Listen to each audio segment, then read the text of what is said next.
Live with Ty starts now. Hey guys, welcome back to another episode of Live with Ty. We are joined by Kendall Morris. And she is in the lovely city of San Francisco, the new home of Live with Ty. We made the studio probably in the last 30 minutes. So Kendall, what brings you to San Francisco?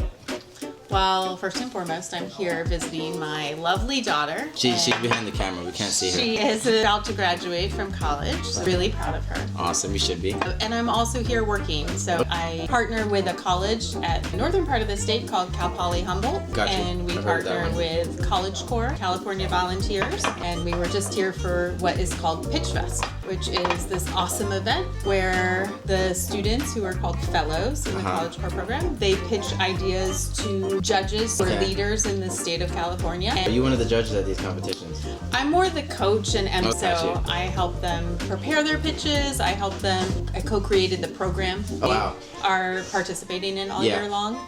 For the people who might not be familiar with you, can you tell us a little bit about yourself and how you came to the entrepreneurship? So I always say that I came in the back door. Entrepreneurship. I haven't heard that one before. It was not my intention. I went to college to be a school teacher. I wanted to teach and I wanted to be a stay-at-home mom. I was not career ambitious. I was family ambitious. Of course. And I got to stay home with my kids for 10 years, which was amazing. That's phenomenal. I've never traded for anything. While I was home with my kids, I happened to start my first company. I was very fortunate. My husband supported me staying home, which meant that I didn't have the pressure that most entrepreneurs have of having to make the financial aspect work immediately. Gotcha. So I was able to experiment and try things without some of that pressure. Gotcha. So I was very lucky. Oh, cool. At the time, I had a 3-year-old, I had a 2-year-old, Wow. and I had a newborn. Wow. That one over there. Hey, the baby. She was a baby. So I didn't have a lot of time, course. obviously, to figure this stuff out. And I had no experience. I really didn't have any business starting a company. But the world was alive at night. And so I would have a computer. And it just, by happenstance, this is where luck comes in a lot for people.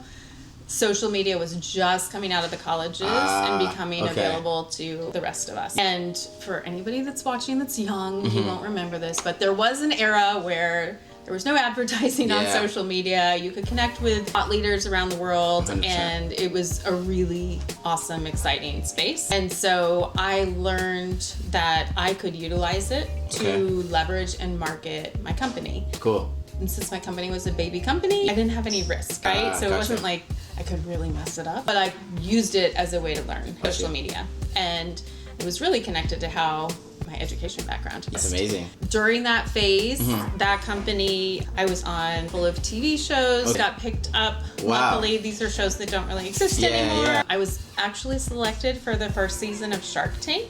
I chose not to do it. Why not Shark Tank? Well, the contract was really bad. Really? I'm grateful that even with no business sense, I was smart enough to say no, to be honest, because the way the early contract was written was they would have had rights to my future businesses and profits. Oh, wow. Even unrelated businesses. Wow. And so that was a little excessive. That's sharky of them. Very sharky Thank of them. God I said no, because I would have gotten eaten alive. That first company that you started, what exactly did that do? So that company, my husband and I went to his best friend's wedding. They were getting married in New York. They were a couple who had 2 apartments. They had all the things they needed. Newlywed couples, they didn't need a toaster or whatever. It was my husband's best friend. He wanted to do something really special for them. But we were poor, starving people in New York. And so what we came up with was an idea where we gave them a gift a month that was themed around date. So it was a memory book that we created where we sent them on a date idea. They opened a gift for that theme, sports theme, whatever it was. And then they also projected, where do we want to be a year from now? Where were we a year ago? So it became like this really neat memory, but we took it to a great wedding and it was beautifully designed. And so people started asking them about it. And they reached out to me and said, hey, people are asking about this. Maybe you should think about making it a business. Gotcha. Can you talk about how was it growing that first company? Because usually that's always the hardest part, but it seems like you knocked it out of the park. Well, I failed. I totally failed. Oh, really? That business totally failed. But it was an awesome education for me. It taught me so much and it opened so many doorways for me that never would have been possible without it. It failed because I didn't understand the financial structure that I needed to put in place, scale a business. Gotcha. So I was kind of thinking from this mentality of, well, me as a poor early stage person, what would I be willing to pay for? And I didn't understand how do you build in pricing that can scale so you can hire employees, and so that so all of those things were really big learning curves for me. I never studied or paid attention to marketing in college, but it turned out that I kept leaning into and spending my energy and time and having success with marketing. Wow. And so that then led to the next company I started, which was a social media agency. Wow. That social media agencies are bigger than now than ever. How are you able to navigate those hard times where you did have to look and be like, man, this isn't going to work out anymore? Sometimes with entrepreneurship, or a lot of times, it's very hard to part with those first ventures. So how are you able to do that, but then also translate that into more success and other successful companies? I think more than anything, I tried to do things that I believed in with integrity and also with a really open mind to learn. I knew I didn't know what I was doing. Of course. Very obvious. Of course. So I just kept pushing forward and had the mindset that, well, if I don't do anything, nothing will happen. If I do a little thing, then something will happen. I don't know what it'll be, but something will come of that. And being a mom at home with 3 kids, I was lucky if I got a shower some days. So to just have this little thing that was something I'd look forward to at night after everybody went to bed, and a way to keep learning and growing, but that also, that perpetual desire to learn is a through line no matter what. So you seem that you were drawn to marketing, right? That was the space that really stuck to you. At least for me, let's say in some of my business right now, I'm trying to scale a mobile application because I'm all about having conversations like this and bringing people together. With a lot of people in Gen Z, the art of connecting is not the same as it used to be because of social media. So any ideas, any products that come to my brain always be centered around people. Is that true that all their businesses tend to be tied into, like, their heart's passion, or is it different for everybody? I think it's different for everyone. Some people have just a natural aptitude at seeing opportunity and leaping on that opportunity. So when we started the social media company, it was me and 2 other women that co-founded it. And one of those women, we were the 10th company she had started. So I was very fortunate to get to be brought into that. 10th company. Which is amazing. She understood the mechanisms that it took to build, scale, grow, and exit companies. Of course. And so it seemed like she would just see all the pieces and bring them together. And I was just, I got to be one of them, but I got to learn under a great mentor in that. Well, was she always like that? Or? Well, I met her right before that with my first company. Oh, that's how I was going to ask, how'd you get connected to her? That seems like brilliant. I met her in that first company. And then early stages of social media, I lived in a town called Richmond, Virginia. Awesome. Shout out to Richmond. Shout out Richmond. It's a great place to be. And it's also a really amazing environment for getting to meet people very quickly. So if you go to networking events 2 or 3 times, you're going to start seeing the same people. You're going to get connected. And people are really supportive. They want to help each other in that community, and they want the whole community to thrive. And so that was a benefit. Just, again, luck. That's where I was. But I saw Karen talk, and I think I went up to her and just said, hey, I've got this company. It seems like you know what you're doing. Would you give me advice? And she was really great, and she was really honest. And it wasn't honest in the favor of, like, keep going, it's a good idea. I don't think that's where you need to go, but somehow we got connected. I ended up doing a lot of meetups around social media in the community.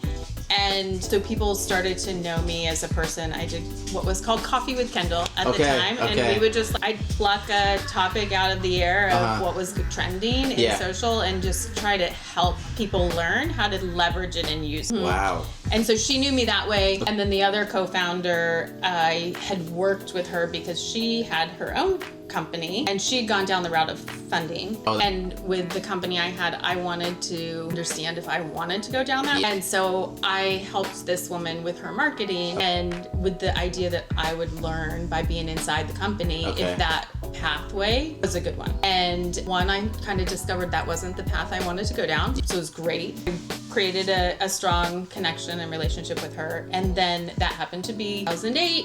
the bottom fell out of the market and things really changed. And her company and my company were both luxury items, so that was hurt a lot, all out of the market. And so she went on her way, but she had a great relationship with the CMO of Verizon. And so she started doing consulting for him. She asked me, do you think, I don't know, they're getting eaten alive on social media. They're terrible there. And that started a relationship there, started this opportunity to start a social media agency. So Verizon was our first client.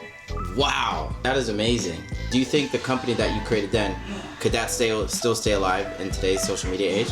Or not as much? I think it could. It was fascinating to me at that era. I loved it because it was Wild West. Nobody knew the rules. I didn't have a marketing background and I could thrive in that environment. Of course. And we got to do wild things. We didn't have a rule book. Thought of starting a business without social media presence is like, I feel like now is unheard of. Oh, yes. I think what I loved about it at that phase was it was about connecting with human beings. It was not driven by advertising dollars. So compared to your first venture, compared to this one, you were working with a team of people, right? Also, what would be some of the benefits of working with a group of people? So I should clarify, the first company I co-founded with my mom. Oh. So she believed in me, and it was a great way for us to stay connected. I was on the East Coast, she was on the West Coast, and we had this kind of shared goal that we were doing together.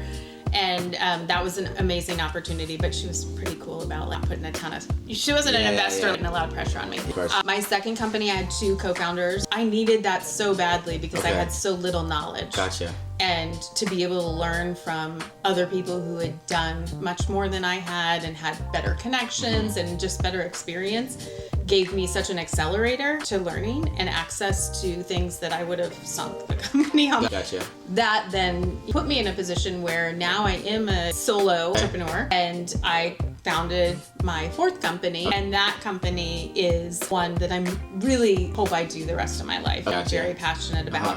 So the benefit of having co-founders is amazing if they're the right co-founders. How do you know when they're not? Pretty quickly. They tell you that if you hire people and you feel like it's not right, like cut that off quickly. I agree. There's a lot of pain that your entire team will feel if you don't make hard decisions. And I think that's one of the things entrepreneurs struggle with the most is making hard decisions. We care about people, but if you're really trying to drive the outcome for your business, you need to make those decisions.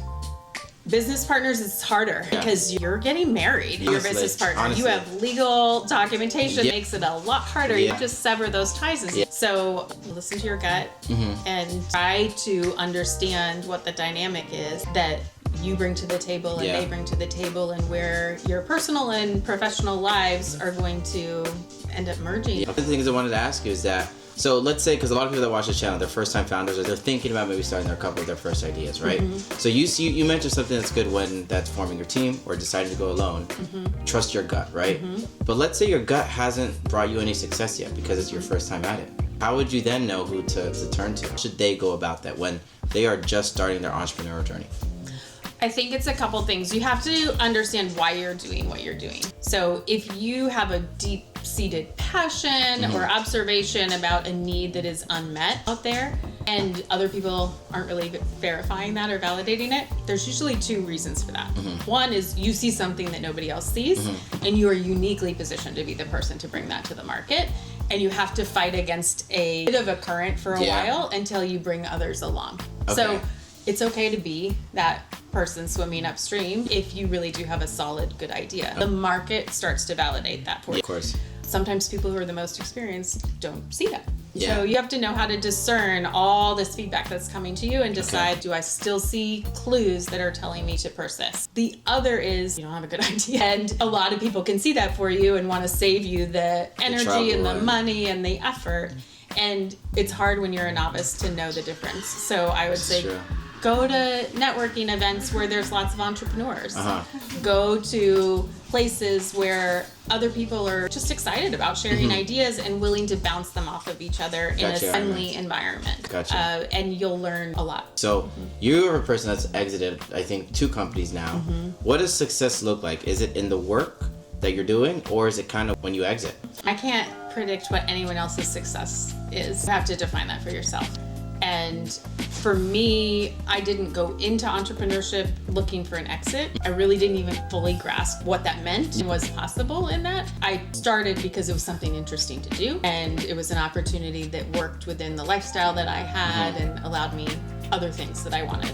That being said, being lucky enough to go through an exit, it is amazing to be able to now have choice and optionality in my life that I couldn't have had beforehand. Yes. And so that gives me some peace of mind. It allows me to invest in the work I'm doing right now, which is really not nearly as financially lucrative, but it's driving a mission that I believe is fully important and gives me the runway to push through that. But for other people, that's not. Success is hitting the unicorn company, having some of those accolades. Gotcha. So a lot of people, let's say they exit and they run to the hills, they set up in the sunset.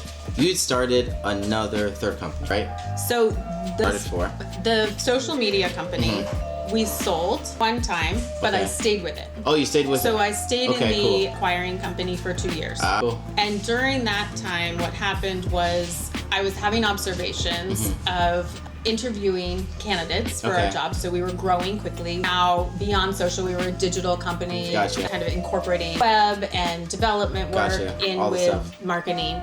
And I was interviewing people very quickly and often, and I was starting to see patterns in behavior of people who on paper looked great. And I was so excited to meet them. And they were good people. They were smart people. But I couldn't offer them jobs. And what started to happen was this frustration for me, and I felt badly for them. Why couldn't I offer them jobs? They've done all the things society had said to do. Go to college, get good grades. They weren't ready to be dropped into a company like ours that didn't have a huge infrastructure and training and onboarding and be effective. And that was because a lot of the things we were doing were ambiguous. We didn't know the answers. There wasn't like a correct PC policy or procedure to follow. Well, I just thought that was because our company was growing quickly and less organized, and that was our fault. But all of our clients were Fortune 500s. It was Capital One, it was Verizon, it was National Geographic. And the more I talked to the executives at those companies, the more I learned that they were having the exact same talent problems as we were, but they had really robust recruiting, they had really robust training and all. So it wasn't just that. What was it? It was, I think, a product of how our young people are being prepared right now.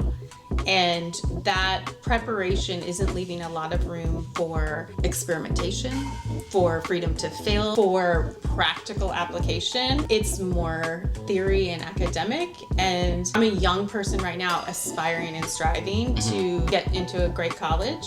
Then I don't have a lot of room to try and fail. No, I have to get into this math class in 5th grade, so I'm tracked for this. And so what my husband and I decided was that selfishly, we wanted our own kids to start a company before they graduated college. Wow. Not because we thought they were going to be entrepreneurs, but because we thought that was the best educational experience we could give them to complement what they were doing in school. I think that's so amazing. Starting in my own company, you do just learn so much just on the fly. Try things now. If you are still in college listening to this is the best time to do it because you're surrounded by co-founders. Because everybody in college is young and you have nothing to lose. And also, if you're a parent watching this, I know we got those in the audience as well, get your kids to start companies as well because they will learn so much more doing that than they might even learn in school. Yeah. So was that the other company that you started? Or so the social media company merged into a digital company. I stayed with that for 2 years, started having these observations. So while I was there, since I was no longer CEO and running the company, I was a leadership, but I had a lot less responsibility. I had more time and energy, and my mind was unsettled. And so I started the company that I run now, Founders Mark, on the side. Started first with my 3 kids. They all started a company together. Awesome. And they did an amazing job. And from that, I had a client at Capital One who knew what we were doing. She and I were speaking at South by Southwest together. And while we were there hanging out at South by Southwest, sharing conversations, my kids were texting me constantly the names of their company and logos they had drawn. And she's a CMO, and so she was super excited about it. She was like, this is so cool. And so Amy said, you have to figure out how to bring this to more kids. And I wasn't thinking that way. I was just selfishly thinking of my own kids. Of course. And that challenge, she wouldn't let it go. She kept bugging me about it and saying, you need to keep figuring this out. And so we had said, what did I do with my kids? I can take their phone away at dinner time. I can hold them accountable. I don't know if other kids would want to do this. And we had an organization in Richmond that at the time was called Mayor's Youth Academy. It was supported through the mayor's office, and it helped kids who did not have as much opportunity access to things. They took a bet on us, and they were willing to let us try a pilot program. And so we had a dozen high school students from around the area who came in, and I taught the class for the beginning. For the first program, I taught everything. Cool. And so I'd leave my other company after school and teach these kids. And it was awesome. They wanted to do it. They were succeeding. We were seeing all these great signals, but it was very clear I couldn't reach very many kids in that format. Gotcha. And so it just over time evolved, and we now serve third grade through college age, and we've developed train the trainer models. All of our curriculum lives in an online platform so that our trained coaches can then deliver that to kids across the country. Wow. And then when kids are in your program, what does success look like for them? That's a great question, because most people want to focus on the kids that are making the most money, building businesses. That's not what we measure success by, because we are not focused on the kids that are just going to be the next entrepreneurs. We believe these skills, durable skills, are the skills that every single person needs to succeed in the future, especially as fast as it's changing and we can't predict where it's going. Education has a really hard time keeping up with that. And instead of trying to keep up with that, we want to empower all these kids with agency. We want them to understand how to problem solve, to have creativity, to have collaboration, to have grit, to understand economics at a base level so they can make good decision making and understand how it's influenced. And that is really important whether they go into public service, whether they start a company, whether they work for a company. Those skills are relevant. And so what we judge success by is, did we take them from where we met them and move them ahead? And for some kids, that is life-changing in a financial way. Some of the kids that we work with are coming from really challenging situations. Yeah, of course. And something as simple as starting a brownie business in 6th grade can change their perception of what is possible, what they are capable of. It empowers them as a young person, when a lot of, I think the young people think, well, when I graduate, we are saying no now. That's amazing. You have power now. That is so amazing. And that might be public service. So some of our programs are focused on social impact work, and some of our programs are focused on entrepreneurship. So on the show, we have a section called Locker Room Moment, and I want to ask you 2 questions. So there is this thing where it says entrepreneurship is not for everybody. Would you agree or disagree with that statement, and why? Great question. I want everyone to have the experience of entrepreneurship. Do you need to be an entrepreneur for your career? No, and I don't think everybody should. But I think it shapes the way that we think and problem solve and see the world. And if you aren't exposed to those different pressure points, you don't have a holistic way of understanding where your greatest impact is. So, for example, I wanted to be a school teacher. I wanted to save the world, and I believed education was the path to do it. I had zero financial sense. I didn't think I was strong in math, so I would just ignore that. And so it never even occurred to me, how does a school run?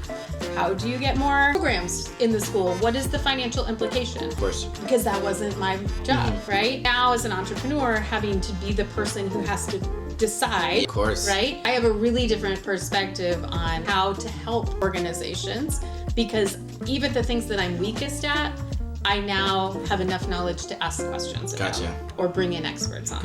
And so that's where I think entrepreneurship is for everyone, is it rounds out the areas that we're weak in and it elevates the areas that we're strong in. And then the last question that I wanted to ask you is that, so some people, especially let's say when they get older in life, because taking entrepreneurship is a risk, right? Especially if you're putting, let's say, money on the table, right? So I could think about, say, to my company, right, with TrueSpark, which pretty much what we do is that Gen Z, they're not approaching people anymore. They're not connecting the way. Dating apps take over everything, to the point where you always think there's another option around the corner. When the person right in front of you, you're not paying them any mind, because all you're thinking about is, man, What about the person that I matched with earlier today? Maybe I should have let them up. And also, since everybody's growing up in an increased digital presence, the same skills that you're building, let's say back in the day, they don't exist anymore because you're never really getting it. I walk around the street and you see all these kids who are just like this, glued to their phone, right? The whole world's happening around them. And they're just glued to it. So I started a company where an AI model gives a personalized opener response to help form romantic connections. We're trying to go up against the dating apps. We're trying to go up against like Hinge, Tinder, Bumble, a lot of, let's say, DMing people where it's like, man, if you like somebody, go up to them and ask them a question. And it's the whole common sense isn't common. So that's what we're currently scaling right now. It's called TrueSpark. If you're listening, go check it out in the App Store.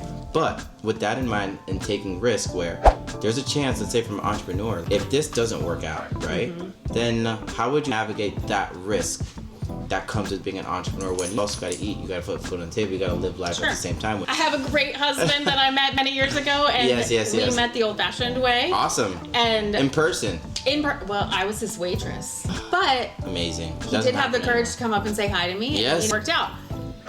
I don't envy you guys. It's really hard. They don't do it anymore. The thing I would say about taking that leap and risk of being an entrepreneur, it's never going to be bad skills. You are progressing, you are learning. Every company I've ever gone to and talked to, they want those skills in their company. Gotcha. So as long as you are learning while you're doing it, of course, and you're not taking a risk to the point that you living on the street, right? Where your threshold is. I know tons of people who work at great Fortune 500 companies and get laid off routinely. That is not safe either. No, it's not. And we have this false sense that it is. But when we can control our destiny with having this robust set of skills that I know if I do get laid off, I can go do something else because I have the ability to innovate independently, collaborate with other people, or go add value as a consultant, as a part-time. So I feel like entrepreneurship has given me a more stable base to have a career path than just being tied to a company that is owning my trajectory or future. There are always moments in entrepreneurship that are unpredictable. I had a moment where, so for the app, we signed an influencer and we paid him a bunch of money up front, and then next thing we're blocked and he took all our money. So what'd you learn? Don't pay so much up front, and then also pay after the work is completed. I will say the one thing about entrepreneurship is I've never had a higher high and a lower low. Yes, Whiplash, how does this happen? It's okay. That's another question. How do you deal with the emotional roller coaster? Because I tell you, 1 second you are on top of the world. You're like this. The other time you're just in a ball. Oh my gosh. And it can be the same day within the same hour. How do you handle that? I was lucky enough to have a couple of sets of friends. So I had my entrepreneurship group of friends. So I had other founders out in my company who we were experiencing and dealing with similar challenges. So they would be people who I could go to and they would understand and they would give me advice about what worked for them or what didn't. But also equally importantly, I had great sets of friends who could care less what I did. Gotcha. They didn't care at all what my work was. And I think as an entrepreneur, it's too easy to get wrapped up in this grind and hustle and you think that's the whole world, and it's not. We're doing something in a little part of the world, and we're trying our best. But if it goes away tomorrow, the world will still keep going, and people will still care about us. And you need those people in your life as much or more than the team that you're working with, because they love you no matter what. And how do people go about finding those? Because there's this big emphasis on surround yourself by people like-minded or that are striving for the same things. So does that contradict some of a similar statement that you said where you can be surrounding yourself by people that are not entrepreneurial, right? They're not starting these businesses. But there's also these people, even me coming here to SF is because everybody that's in my environment starts their own business. That was the reason why I came here. So what are your thoughts on that? I think you need both. You need a balance. So finding some people, you don't need a lot in the entrepreneur field that you can really share everything with. A few that are gonna still look out for you and help you and lift you up when you're going through hard things. I've got a couple people who have been my go-to, and if I text them at 1 a.m. because crisis is happening, they are gonna pick up the phone and help me out. Awesome. But cultivating whatever other side of your life, whether you're a sports person or for me, I was a parent, and that was the most important thing in anything I did. So my parent friends were an outlet that they didn't want to talk about what I did at work. We talked about what the kids were doing and what we were doing that weekend, and having an outlet that is supportive outside of that work. Your brain works better when you get a break. And so if you only focus and obsess on the business, you're actually hurting your business. One thing we'll leave the people with, if you are a person who's watching, you're thinking about getting into entrepreneurship, you're not sure where to find your idea, you're not sure if this is route for you, what's the one final message that you would leave them with? I think you just have to try. If you take a step forward, you're going to learn something one way or the other. It's going to be a positive for you in learning. And you might not find the right thing right away, but you're going to be able to know that you didn't leave it out there on the table, and you're not going to have regrets about that. And you're also going to learn something about yourself that is going to help you in the next step in your journey. Well, thank you so much for joining me. Thank you. Guys, once again, this was Live with Ty. Don't forget to like and subscribe for more inspiring stories that's going to help you create your dream life. That's a wrap. You crushed that.